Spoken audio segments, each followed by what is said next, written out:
আপনাদের এই কিশোরগঞ্জের কুখ্যাত সন্তান ডিবি হারুন, ওর ব্যবসা প্রতিষ্ঠান বন্ধ করে দেওয়া দরকার, ওর রিসোর্ট ওর থেকে নিয়ে নেওয়া দরকার, সামাজিকভাবে ওকে বয়কট করা দরকার। ও যেন সমাজে আর এলাকায় এসে মুখ দেখাইতে না পারে কিশোরগঞ্জবাসী। এই ভণ্ড লোক তার অর্ডারে তার নিজস্ব তত্ত্বাবধানে আমার লুঙ্গি খুলছে, আমার জুব্বা খুলে ফেলছে। এই হারুন, এই ভণ্ড লোক এগুলো করেছে, আমাদেরকে জুব্বা খুলে লুঙ্গি খুলে আমাকে মহিলা এনে আমাকে জড়াইয়া ধরছে, ছবি তুলছে, ভিডিও করছে। এই হারুন, এই যে দেখেন সুবহানাল্লাহ, বেরি তো আমগরেও পড়াইছিল, হ্যান্ডকাপ তো আমাদেরকেও পড়াইছিল, হেলমেট তো আমাদেরকেও লাগাইছিল। কিন্তু মানুষ কি করতে চাইতো জানেন? আল্লাহি একটু বাড়ায় বলতেছি না, শত শত মানুষ যাই পা পড়তো একটু আমাদের সাথে আদালতে নেওয়ার পরে মুসাফা করার জন্য, একটু জড়ায়া ধরার জন্য জাপায়া পড়তো, আর এদের উপরে জাপায়া পরে লাত্তি দেওয়ার জন্য, একটা ডিম মারার জন্য, পাল্লে গিয়া দুটো জুতা মারার জন্য। ব্যবধানটা বুঝছেন তো? এই যে আপনারা ক্ষিপ্পে গেছেন, এখন পাইলে তো হারুনের মনে হয় সিম ডাইল হয়ে যেতেন গা।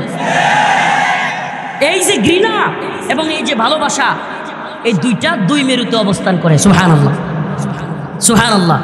তো বলতেছিলাম, আমরা যেহেতু হাসিনার মতো ভয়াবহ স্বৈরা শাসককেই পরোয়া করি নাই। আলহামদুলিল্লাহ, আপনাদেরকে একটা কথা শুনাই। আলহামদুলিল্লাহ, আল্লাহ পাকের শুকরিয়া, হাসিনা গেছে কিংবা ছিল, তখনও যেইভাবে কথা বলছি আমি এবং আমরা এখনো এইভাবেই কথা বলি।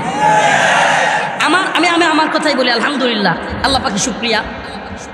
যাওয়াতে যে আমি মনে হয় দুই কথা বেশি বলতে পারবো, এটা আমার কাছে মনে হয় না, কারণ আমি একটা কথাও রাখি নাই যেটা আগে বলি নাই। হাসিনা থাকতেই কি না থাকতেই কি, আমি একটা কথাও এমন নাই যেটা আমি বলি নাই এখন বলবো না, আমি সব বলছি। আমার যা বলার তাই বলছি, যা করার তাই করছি আলহামদুলিল্লাহ। প্রিয় হাজিরিন, এজন্য আমি যেই কথাটা বলার জন্য এই কথাটা বলেছিলাম যে আমাদেরকে শত্রু মিত্র চিনতে হবে। এই হাসিনা কিংবা হারুন কিংবা এই মাজার পূজারীরা আমাদের জন্য চ্যালেঞ্জ নয়, আমাদের প্রধান শত্রু নয়। এই উপমহাদেশের মুসলিমদের, এদেশের সবচাইতে বড় শত্রুর নাম হলো, আল্লাহ তো বলছেন, তোমরা যদি মুখ ফিরায় নাও এই দিন থেকে আমি এমন এক জাতি তৈরি করে দিব যে এরা আমাকে ভালোবাসবে, আমিও এদেরকে ভালোবাসবো। ইউহিব্বুহুম ওয়া ইউহিব্বুনা, আদিল্লাতিন আলাল মুমিনিন আইজ্জাতিন আলাল কাফিরিন। এরা মুমিনদের ব্যাপারে দয়া পরশওয়ালা হবে, কাফেরদের ব্যাপারে হবে শক্ত। ইউজাহিদুনা ফি সাবিলিল্লাহ। এই প্রজন্ম তৈরি হয়ে যাচ্ছে আলহামদুলিল্লাহ।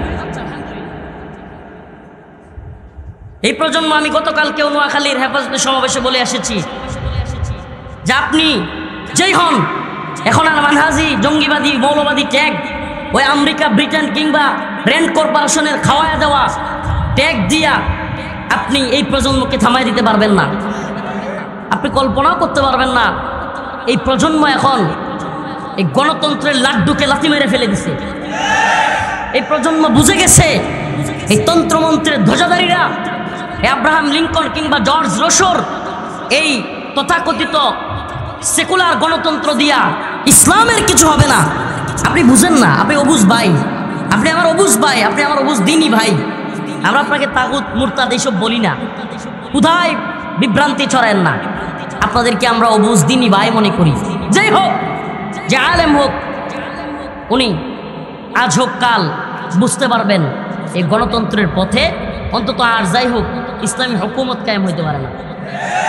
আরে ভাই, পৃথিবী তো আর এক দুই দিনের না, পৃথিবী এক দুই দিনের, হাজার হাজার বছর চলে গেছে।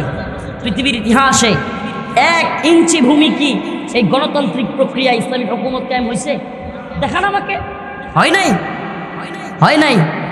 ইসলামী হুকুমত কায়েম হইতে হলে অবশ্যই দাওয়া এবং জিহাদের পথে আমাদেরকে অগ্রগামী হতে হবে। এছাড়া ইসলামী হুকুমত আসবে না, আসে নাই। মুরসি মিশরে আসছিল, গণতন্ত্রের মাধ্যমে চাইছিল ইসলাম একটু প্রতিষ্ঠা করতে। মুরসির কুরসি বেশি দিন লাগে নাই যাইতে, কারণ এরা দিবে না। আপনার কি মনে হয় এই আমলাতান্ত্রিক সিস্টেম, এই প্রশাসনিক সিস্টেম, যারা নিজেরা পর্দা করে না, বউদেরকে পর্দা করায় না, নাচ গান করে, যারা নিজেদের মধ্যে কোনো আমল নেই, আখলাক নেই, এই সিস্টেমের মধ্যে আপনি সরকার হয়ে গেলে ওরা আপনাকে মাইনা ফেলবে। আপনি ইসলামী শরিয়া প্রতিষ্ঠা করে ফেলবেন, পর্দাকে ফরজ করবেন, বাধ্যতামূলক করবেন, নামাজ বাধ্যতামূলক করবেন, আপনি হালাল হারাম বেঁচে খাওয়ার কথা বলবেন, সুদ ঘুষ সব বন্ধ করে দিবেন। আর এরা চুপ করে বসে থাকবে। ওরা বলবে মোল্লা ঘরে আগে থামা, নাইলে আমার ঘুষ সুদ সব বন্ধ হয়ে যাচ্ছে। এটা আপনাকে বুঝতে হবে, এটা দাওয়া এবং জিহাদ ছাড়া সম্ভব না। এ পথে আসলে স্বাভাবিকভাবে ওই অবস্থা যেদিন আসবে সেদিনই বিজয় আসবে। অযথাই এই স্বপ্ন দেখা বাদ দেন। আমরা আপনাদেরকে ভালোবাসি কিন্তু ব্যর্থ হবেন, আমরা আপনাদেরকে ভালোবাসি কিন্তু পিছনে চলে যাবেন। এই উম্মতের জাগরণ তৈরি হয়েছে, এই উম্মত বুঝতেছে এই তন্ত্রমন্ত্র দিয়া বিএনপি আওয়ামী লীগ বা অমুক দল তমুক দল দিয়ে হবে না। এই উম্মত বুঝতেছে শান্তি, মুক্তি, ইনসাফ কায়েম করতে হলে ইসলামী হুকুমতের বিকল্প কিছু নাই। এজন্য কি করতে হবে? এজন্য আগে শত্রু মিত্র চিনতে হবে। আমরা শত্রু মিত্র চিনি না। আমি যে আয়াতে কারিমা তিলাওয়াত করেছি খুব সংক্ষিপ্ত সময়, এলাকায় একটু ঝামেলা হয়েছে, এজন্য যেতে হবে। ওই যে বললাম না, রাত্রেবেলায় তারা গান বাজনা নাচা গানা করতেছে। আমি এলাকার কয়েকজনকে পাঠাইলাম যে ভাই মারামারির দরকার নেই, একটু গিয়া বুঝান যে এত রাত হয়েছে তোরা গান বাজনা করিস না, এত রাত হয়েছে তোরা গান বাজনা করিস না, নাচা গানা করিস না, মেয়ে নিয়ে এই সমস্ত গাঁজা খাওয়া এই সেই বন্ধ কর। যারা গেছে তাদেরকে তারা ধমকায়া হুমকি দুমকি দিয়া মারতে চায়। কি আশ্চর্যের কথা বলেন তো। এজন্য আমি আগামীকাল বাদ জুমা এদের উদ্দেশ্যে পুরো আমার পূর্বদলা, দুবৌড়া থানা, দুর্গাপুর থানা, কয়েক থানায় এলান করে দিছি, প্রত্যেক মসজিদ থেকে জুমার নামাজের পরে আমার মাদ্রাসায় আসবেন। আমি এদের দৌরত্ব দেখতে চাই, এদের সাহস কত বড় এটা আমার দেখার আছে। পুরো পৃথিবীর ইতিহাসে নির্মম অত্যাচারী স্বৈরা শাসকদের মধ্যে আপনি যদি সিরিয়াল করেন, সিরিয়াল পুরো পৃথিবীর ইতিহাসে আপনি যদি সিরিয়াল করেন, তাদের কাজগুলো দেখে, তাদের ভয়াবহতা দেখে লিস্ট করতে চান, সেই লিস্টে এই বিগত ফ্যাসিস্ট স্বৈরাচার হাসিনা সরকারের নাম থাকবে। আপনি লিখে রাখেন। এত ভয়াবহ হাসিনারে আমরা টাইম দেই নাই, পাত্তা দেই নাই। আর কারো খাওয়ার টাইম আছে নাকি? পাত্তা দেওয়ার টাইম আছে? আমরা হাসিনা সরকার থাকতেই অনেকে অনেক উৎসাহী হয়েছে, মাশাআল্লাহ, অনেক খুশি হয়েছে, মনে হইতেছে দিনের বিজয় হয়ে গেছে, হাসিনা পতন হয়ে গেছে। মানে তাদের মধ্যে এমন একটা অবস্থা, ভয় আতঙ্ক তাদের থেকে কাইটা গেছে। আমার মধ্যে তেমন কিছু হয় নাই। প্রিয় ভাইরা আমার প্রিয় মুরব্বী, প্রিয় বড় ভাই মুফতি মাহমুদ হাসান গুনবী হাফিজাহুল্লাহ চলে এসেছেন। ভাই কথা বলবেন, আমি সংক্ষিপ্ত করতেছি, শুনেন।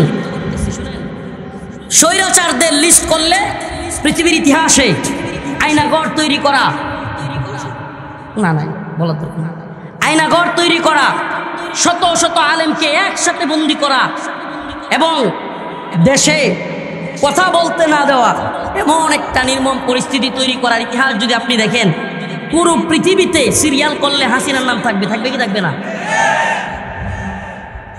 সেই জালেমের বিরুদ্ধে শত শত দিন জেলখানায় থেকে, একদিন দুই দিন নয়, এক মাস দুই মাস নয়, বছরকে বছর আমরা কারাগারে থেকেছি। তাদের বিরুদ্ধে কারাগার থেকে বেরিয়ে দিনকে দিন রিমান্ডের নির্যাতনের শিকার হয়েছি। আপনাদের এই কিশোরগঞ্জের কুখ্যাত সন্তান ডিবি হারুন, ওর ব্যবসা প্রতিষ্ঠান বন্ধ করে দেওয়া দরকার, ওর রিসোর্ট ওর থেকে নিয়ে নেওয়া দরকার, সামাজিকভাবে ওকে বয়কট করা দরকার। ও যেন সমাজে আর এলাকায় এসে মুখ দেখাইতে না পারে কিশোরগঞ্জবাসী। এই ভণ্ড লোক তার অর্ডারে, তার নিজস্ব তত্ত্বাবধানে আমার লুঙ্গি খুলছে, আমার জুব্বা খুলে ফেলছে। এই হারুন, এই ভণ্ড লোক এগুলো করেছে, আমাদেরকে জুব্বা খুলে, লুঙ্গি খুলে, আমাকে মহিলা এনে আমাকে জড়াইয়া ধরছে, ছবি তুলছে, ভিডিও করছে। এই হারুন, এই যে দেখেন, সুবহানাল্লাহ, বেরি তো আমগরেও পড়াইছিল, হ্যান্ডকাপ তো আমাদেরকেও পড়াইছিল, হেলমেট তো আমাদেরকেও লাগাইছিল, কিন্তু মানুষ কি করতে চাইতো জানেন? আল্লাহি টোবারায় বলতেছি না, শত শত মানুষ যাই পা পড়তো একটু আমাদের সাথে আদালতে নেওয়ার পরে মুসাফা করার জন্য, একটু জড়ায় ধরার জন্য জাপায়া পড়তো, আর এদের উপরে জাপায়া পরে লাত্তি দেওয়ার জন্য, একটা ডিম মারার জন্য, পাল্লে গিয়া দুটো জুতা মারার জন্য। ব্যবধানটা বুঝছেন তো? এই যে আপনারা ক্ষিপ্পে গেছেন, এখন পাইলে তো হারুন এরা মনে হয় সিম ডায়াল হয়ে যেতেন গা। এই যে ঘৃণা এবং এই যে ভালোবাসা, এই দুইটা দুই মেরুতে অবস্থান করে। সুবহানাল্লাহ, সুবহানাল্লাহ। তো বলতেছিলাম, আমরা যেহেতু হাসিনার মতো ভয়াবহ স্বৈরা শাসককেই পরোয়া করি নাই। আলহামদুলিল্লাহ, আপনাদেরকে একটা কথা শুনাই। আলহামদুলিল্লাহ, আল্লাহ পাকের শুকরিয়া, হাসিনা গেছে কিংবা ছিল, তখনও যেইভাবে কথা বলছি আমি এবং আমরা এখনো এইভাবেই কথা বলি। আমি আমার কথাই বলি আলহামদুলিল্লাহ, আল্লাহ পাকের শুকরিয়া। যাওয়াতে যে আমি মনে হয় দুই কথা বেশি বলতে পারবো, এটা আমার কাছে মনে হয় না, কারণ আমি একটা কথাও রাখি নাই যেটা আগে বলি নাই। হাসিনা থাকতেই কি না থাকতেই কি, আমি একটা কথাও এমন নাই যেটা আমি বলি নাই এখন বলবো না, আমি সব বলছি। আমার যা বলার তাই বলছি, যা করার তাই করছি আলহামদুলিল্লাহ। প্রিয় হাজিরিন, এজন্য আমি যেই কথাটা বলার জন্য এই কথাটা বলেছিলাম যে আমাদেরকে শত্রু মিত্র চিনতে হবে। এই হাসিনা কিংবা হারুন কিংবা এই মাজার পূজারীরা আমাদের জন্য চ্যালেঞ্জ নয়, আমাদের প্রধান শত্রু নয়। এই উপমহাদেশের মুসলিমদের এদেশের সবচাইতে বড় শত্রুর নাম হলো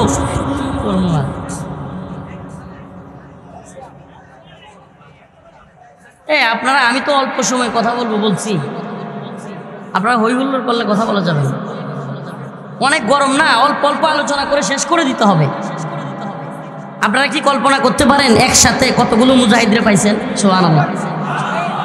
এক একটা মর্দে মুজাহিদ, এগুলো আপুসহীন মৌলানা না, এই পকেট আর পেটের দান্দা করার মৌলবি আনেন নাই আপনারা। এরা জীবন দিতে সর্বদা প্রস্তুত, এমন এক জামাতকে আপনারা নিয়ে আসেন আলহামদুলিল্লাহ। উম্মার ফিকিরে এদের অনেক রাত ঘুম হয় না এই সমস্ত আলেমদের আলহামদুলিল্লাহ। সামনে বলতে নাই, তবুও বলি, আমরা আপনাদের সামনে আছি, পিছনে আছি। আমরা আপনাদের সামনে পিছনে কমান্ডো বাহিনীর মতো আমরা আপনাদেরকে ধরে রাখবো ইনশাআল্লাহ। এই মুরব্বীদেরকে বলবো, আপনারা এগিয়ে যান। কমান্ডো বাহিনী যেমন অপারেশনে সবার সামনে থাকে, আমরাও আপনাদের সামনে আছি। এরা কাবির ও আসলাফদের উজ্জ্বল নমুনা। ভাই বসে আছেন, আমার প্রিয় ভাই মুরব্বী মাহমুদ হাসান গুনবী, আমি যত দেখি তত অবাক হই। সুবহানাল্লাহ, সাহাবায়ে কেরাম এবং তাবেঈদের উজ্জ্বল নমুনা। আল্লাহ পাক তাকে অহংকার মুক্ত বিনয়ী জীবন দান করেছেন। আল্লাহ পাক তাকে দ্বীনের জন্য আরো কবুল করুন, এবং আল্লাহ পাক তাকে দ্বীনের জন্য এমনভাবে এগিয়ে যাওয়ার তৌফিক দান করুন যেন এই উম্মাহকে নিয়ে আমরা আগামী দিনে ইসলামী বিপ্লবের স্বপ্ন দেখতে পারি। বেলুন ফোটা করতে কিন্তু অনেক বড় হামার কামান বিমান লাগে না, একটা শুইলেই যথেষ্ট। মনে করতেছেন খুব জনপ্রিয়তা, খুব বিপ্লব, খুব এই সে আপনারা হ্যানতেন, কিন্তু মনে রাখবেন ইসলাম প্রশ্নে আমরা আপনাদেরকে ছাড় দিব না, ছাড় দেয়নি। ঈমান প্রশ্নে, রাসূলুল্লাহ সাল্লাল্লাহু আলাইহি সাল্লামকে কটূক্তির প্রশ্নে মান সাব্বা নাবিয়ান ফাকতুলু, এর বাইরে কোনো কথা নয়। নবীকে নিয়ে কটূক্তি করবে, কল্লা ফেলে দিতে হবে ইনশাআল্লাহ। এ ব্যাপারে কোনো আপোষ হতে পারে না। আমরা কোনো রাজনীতি বুঝি না, আমরা কোনো পররাষ্ট্রনীতি বুঝি না। আল্লাহর নবীকে নিয়ে কটূক্তি করবে, মান সাব্বা নাবিয়ান ফাকতুলু, তার কল্লা ফেলে দিতে হবে। অতএব এই বিষয়গুলোতে সাবধান থাকবেন।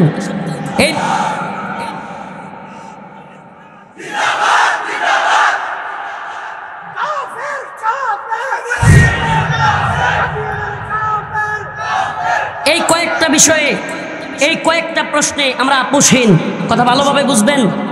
ঈমান প্রশ্নে আমরা আপোষহীন। ঈমানের বিরুদ্ধে কেউ কথা বললে, সে আমার বাবা হোক আমি তার বিরোধিতা করব, সে আমার ভাই হোক আমি তার বিরোধিতা করব, সে রাষ্ট্রপ্রধান হোক আমি তার বিরুদ্ধে সর্বোচ্চ হুঙ্কার দিয়ে দাঁড়িয়ে যাব। ভারতের সাথে পীড়িত করতে চাইবেন, এই ভূখণ্ডের সবচাইতে বড় শত্রু অখণ্ড ভারতের স্বপ্ন দেখা এই হিন্দুত্ববাদী তাগুতি শক্তি রাম রাজত্ব কায়েম করতে চায়। ওদের সাথে বন্ধুত্ব করে ক্ষমতায় আসতে চাইবেন, ওদের সাথে বন্ধুত্বের কথা বলবেন। এরা আমাদেরকে এমন কোনো কষ্ট নাই যেটা দেয়নি। অতএব এ ব্যাপারে আমরা আপোষহীন, এ ব্যাপারে আমরা আপোষহীন। আমরা আপোষহীন ইমানের প্রশ্নে, আমরা আপোষহীন ইসলামের প্রশ্নে, আমরা আপোষহীন রাসূলের প্রশ্নে।